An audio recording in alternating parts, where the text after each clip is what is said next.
ఒక ముష్కరుడు అన్యమతస్థుడు గుడిలోకి ప్రవేశించి మల విసర్జన చేసి అన్ని అక్కడ చేస్తుంటే తప్పురా అంటే కూడా వినకుండా వాడు ఇంకా ఎక్కువ చేసిండు.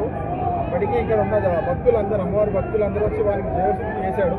కానీ రోజు రోజు రొటీన్ అయిపోతుంది. ప్రతి హిందూ దేవాలయం మీద వచ్చి ఈ ముష్కరులు వచ్చి ఇట్లా అపమానం చాలా అలవాటు అయిపోయింది. ఇది ఇట్లా జరగడం ఒక కఠినమైన చట్టం తీసుకురావాలని నేను కోరుకుంటున్నాను. జై శ్రీరామ్, జై శ్రీరామ్.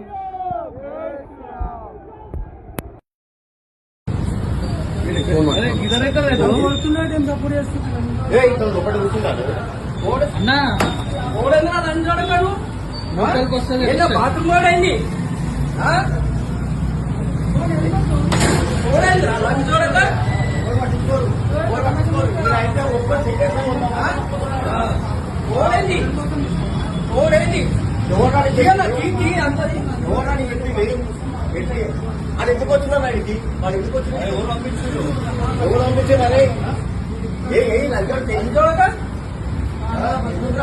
మమ్మల్ని ఎందుకు బయటేస్తారు లక్ష రూపాయలు నీకు